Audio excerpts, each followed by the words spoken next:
হরে কৃষ্ণ। বসুদেব সুতম দেবম কংসচানূরমর্দনম দেবকী পরমানন্দম কৃষ্ণম বন্দে জগদ্গুরুম। কৃষ্ণায় বাসুদেবায় হরে পরমাত্মনে প্রণত ক্লেশনাশায় গোবিন্দায় নমো নমঃ। শ্রীকৃষ্ণ হৃদয়ম গীতা সংসার মলনাশিনীম জ্ঞানম ভক্তিম মুক্তিদাত্রীম গীতা দেবীম নমাম্যহম। হরি ওম তৎসৎ।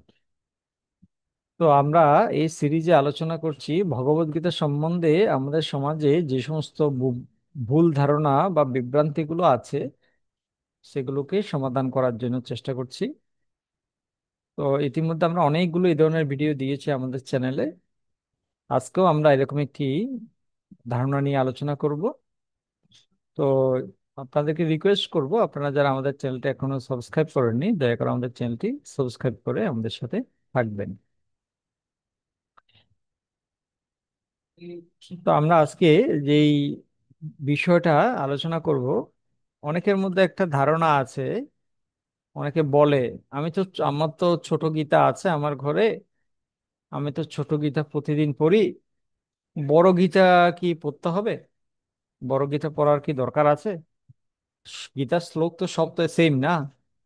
ছোট গীতা বলেন বড় গীতা বলেন, সব গীতাতে তো একই শ্লোক। হয়তো বিভিন্ন জন বিভিন্ন ভাবে ব্যাখ্যা করেছে, নানাজন নানা মুনি নানা মত দিয়েছে। তো এত মত পথ দিয়ে কি হবে? আমার তো ছোট গীতা আছে, আমি তো ছোট গীতা পড়ি, বড় গীতা পড়ার আমার দরকার নেই, এরকম অনেকে বলে থাকে। হ্যাঁ, কেন বড় গীতা পড়তে হবে, এ হচ্ছে কথা। তো আমরা সমাধান দিচ্ছি।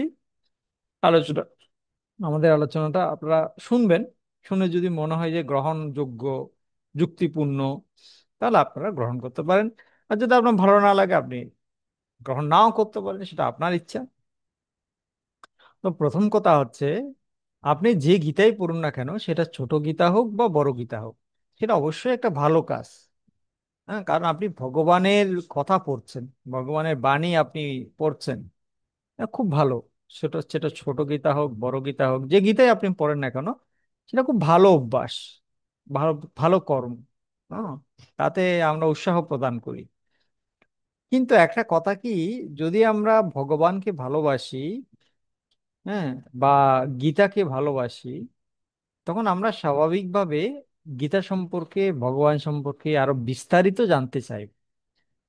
হ্যাঁ, যেমন আমরা যদি এই জগতে, এই এই পৃথিবী লোকে, যদি কাউকে, কোনো পুরুষকে বা কোনো স্ত্রীকে আমরা যদি ভালোবাসি, তখন আমরা কি করি? তার সম্পর্কে আমরা বিস্তারিত জানতে চেষ্টা করি। তার পছন্দ কি, অপছন্দ কি, তার অভিরুচি কি, তার জীবনযাত্রা কিরকম, তার অভ্যাস কিরকম, সবকিছু আমরা জানার চেষ্টা করি, খুঁটিনাটি সব জানতে চাই।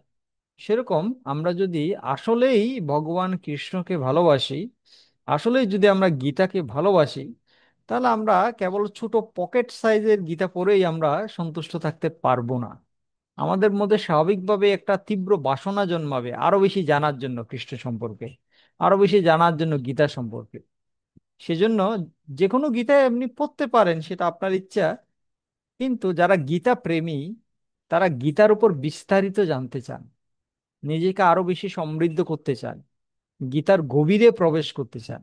সেই জন্য তারা কি করেন, শ্রীধর স্বামী, বলদেব বিদ্যাভূষণ, বিশ্বনাথ চক্রবর্তী ঠাকুর, ভক্তিবিনোদ ঠাকুর, রামানুজাচার্য, মধ্বাচার্য, হ্যাঁ, এরকম বিভিন্ন আচার্যদের যে গীতা ভাষ্যগুলো আছে, গীতার তাৎপর্য আছে, সেগুলো তারা অধ্যয়ন করেন, তারা বিস্তারিত জানেন। কেন? কারণ তারা গীতাকে ভালোবাসেন, ভগবানকে ভালোবাসেন। সেজন্য এই যে ধারণা আমাদের মধ্যে আছে, ছোট গীতা পড়াই যথেষ্ট, বড় গীতা পড়ার দরকার নেই, এটা খুব একটা বুদ্ধিমানের কাজ নয়। যারা যথার্থ বুদ্ধিমান, যারা যথার্থ গীতাপ্রেমী, যথার্থ কৃষ্ণপ্রেমী, তারা অবশ্যই বিস্তারিত জানতে চাইবেন, এবং সেজন্য সব প্রামাণিক আচার্যদের গীতাভাষ্য তারা অবশ্যই পড়বেন। ঠিক আছে? আশা করি আপনি বুঝতে পেরেছেন আমরা কি বোঝাতে চাচ্ছি। যদি ভিডিওটা ভালো লাগে, অবশ্যই কমেন্ট করবেন, জয় গীতা জয় শ্রীকৃষ্ণ লিখে দিবেন। প্রিয়জনদের সাথে শেয়ার করবেন। ভালো থাকুন, সুস্থ থাকুন, কৃষ্ণ ভাবনায় থাকুন। হরে কৃষ্ণ।